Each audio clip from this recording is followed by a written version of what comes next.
Bonjour à tous et bienvenue pour cette nouvelle vidéo. Donc vidéo un petit peu spéciale aujourd'hui puisque ça va être complètement différent de ce que j'avais prévu de mettre en ligne.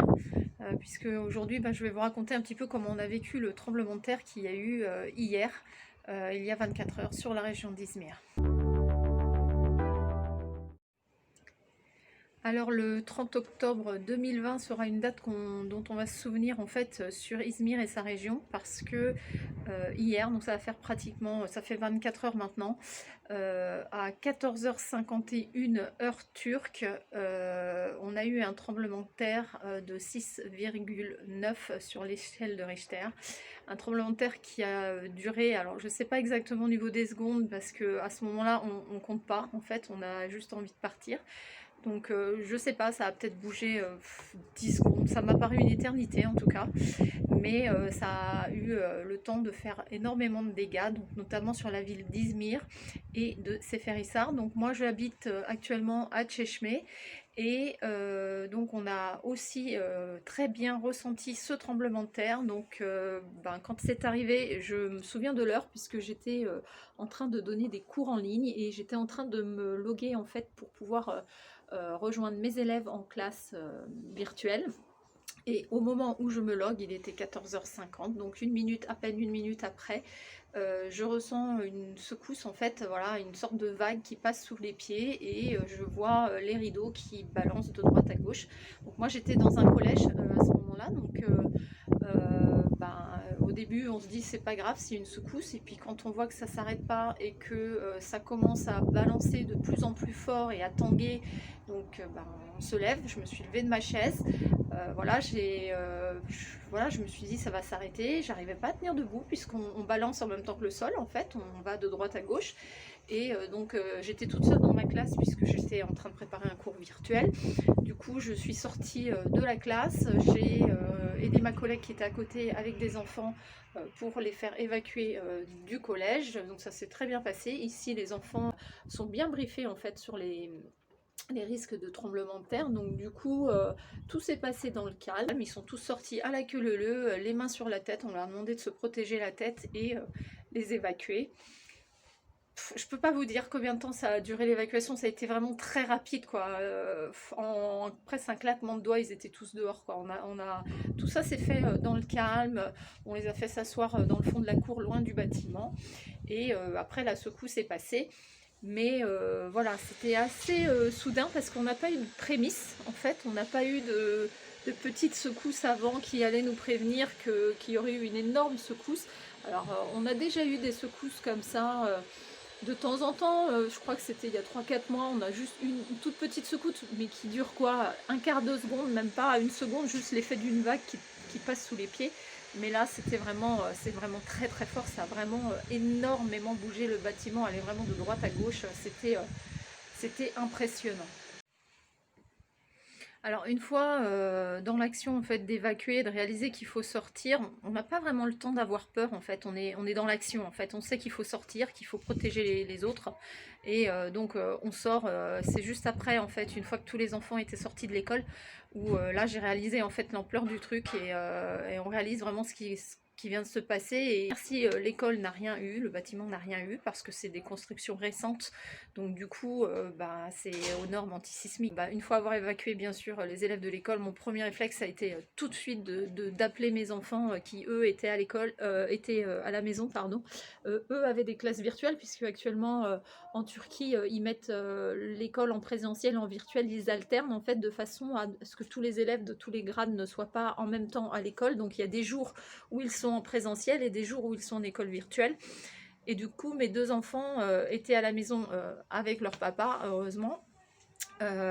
Donc pendant le moment du tremblement de terre, donc c'est pareil, je les ai tellement briefés en arrivant ici parce que on connaissait les risques, on savait qu'en venant s'installer dans cette région, c'était une région avec des risques sismiques, donc on connaissait les risques. J'ai toujours briefé les enfants sur les tremblements de terre. Je les ai bien briefés, je les ai toujours bien préparés en disant attention, s'il y a ça, si ça bouge, s'il y a un tremblement de terre, ça, qu'est-ce qu'il faut faire, comment on réagit, si vous ne pouvez pas sortir, qu'est-ce que vous devez faire. Et c'est vrai qu'ils sont, voilà, ils sont à l'affût de toutes ces informations. Donc du coup, quand ils ont vu, quand ils ont commencé à réaliser que ça tanguait énormément, la maison a vraiment bougé énormément aussi, ils ont réalisé que ça c'était pas une secousse, que ça s'arrêtait pas. Donc du coup, ils sont sortis tous les trois en catastrophe dans le jardin pour se mettre en sécurité en fait dans le jardin qui est juste en haut. Voilà, ils sont montés ici sur le terrain en haut là pour pouvoir être à l'abri et s'éloigner des bâtiments au cas où quelques bâtiments auraient pu s'effondrer. Dieu merci, la maison est aux normes sismiques et du coup elle nous a montré sa solidité. On n'a pas eu de dégâts du tout au niveau de la maison. Les seuls dégâts que j'ai eu, c'est voilà, j'avais mis quelques cadres en décoration, des cadres que je n'avais pas fixés, que j'avais mis sur des étagères. Alors ils sont tous tombés parce que voilà, ça bougeait vraiment beaucoup. Donc le haut du meuble de la salle de bain, un petit bout du haut qui on n'avait pas encore fixé, voilà, parce qu'on a aménagé il n'y a pas longtemps et puis on fait au fur et à mesure. Et ce haut, ce petit haut de meuble qui est tombé aussi. Dieu merci, on a, hormis la déco qui est tombée, on n'a aucun dégât.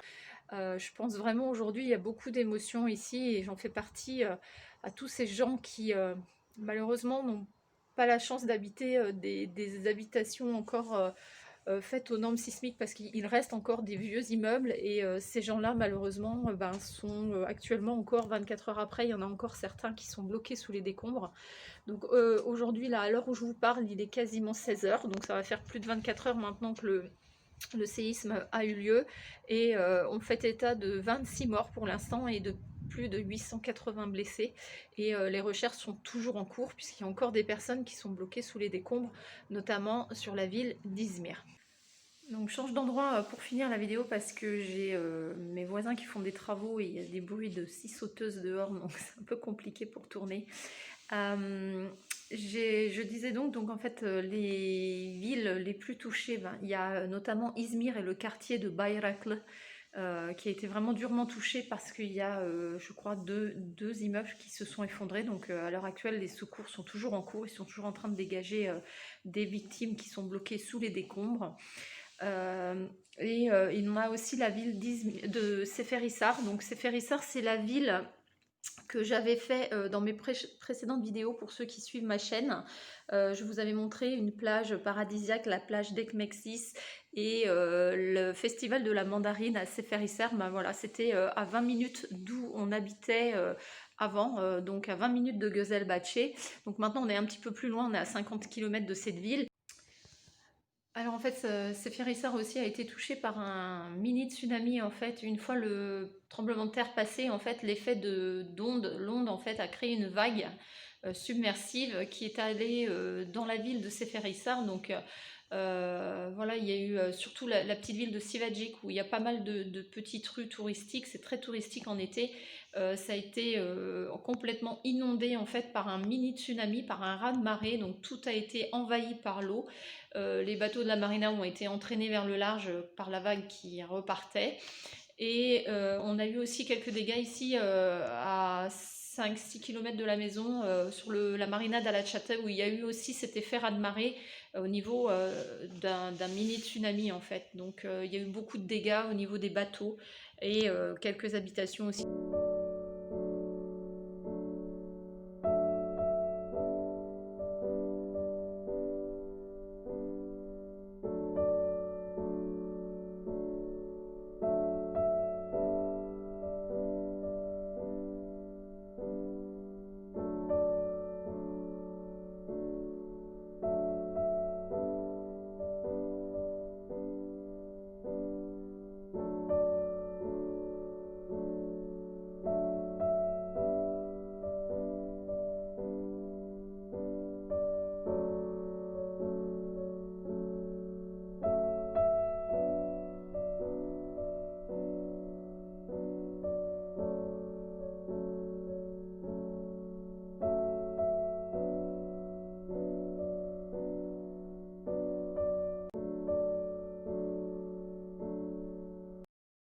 Alors toutes les images que vous venez de voir sont des images que je viens de filmer à la télévision puisque la télévision nous tient informés de l'évolution des choses à la minute près. Donc là, on vient d'avoir quand même une bonne nouvelle. A priori, il y a une maman qui vient d'être trouvée, qui vient d'être sortie des décombres avec ses 3 enfants.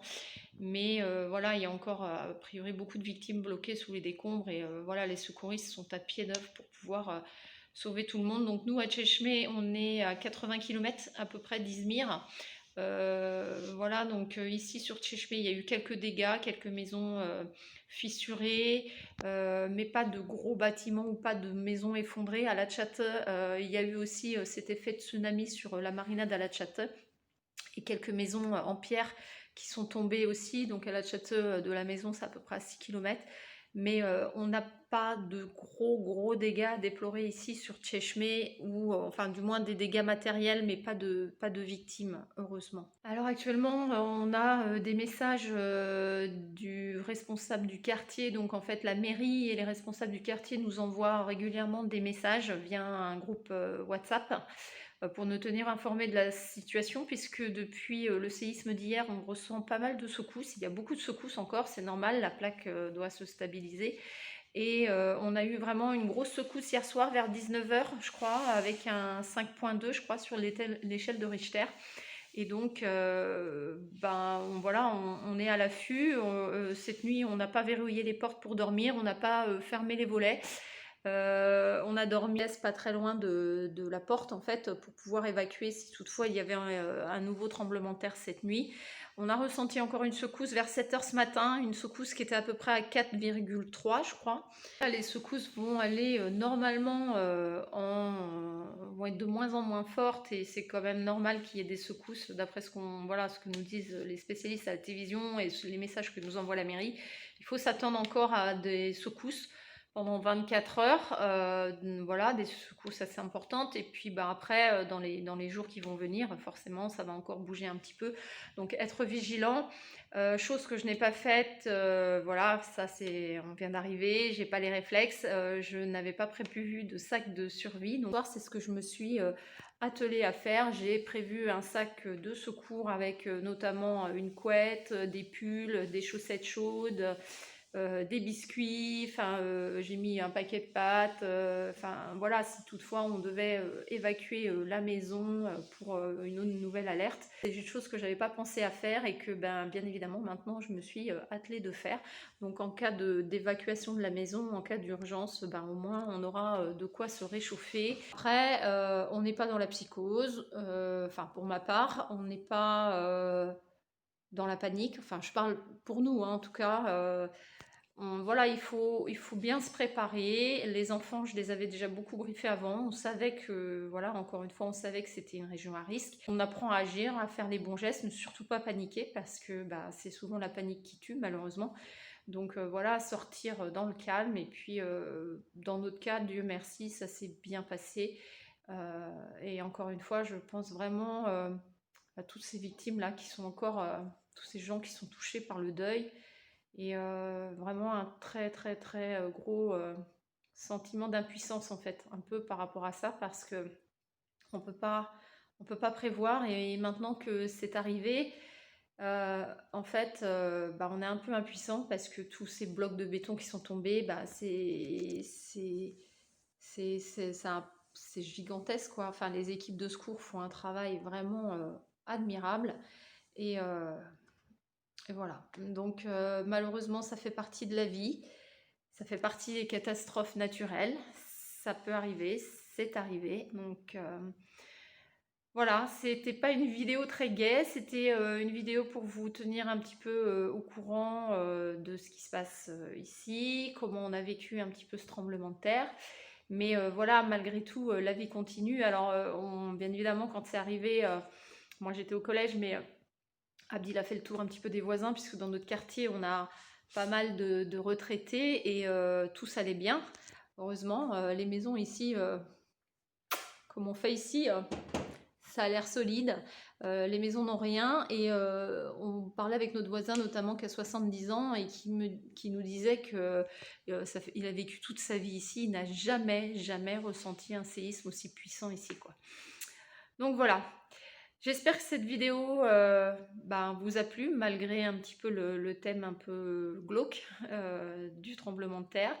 Mais voilà, donc n'hésitez pas à me suivre sur ma chaîne. J'avais prévu de vous mettre une vidéo un petit peu plus fun, un petit peu plus joyeuse sur une sortie qu'on avait fait avec les enfants il y a 2 semaines à peu près, ou il y a 10 jours. Donc ce sera certainement pour la prochaine vidéo. Je sais qu'en France en ce moment c'est pas facile, il y a un deuxième confinement qui arrive. Bon courage à vous et à bientôt.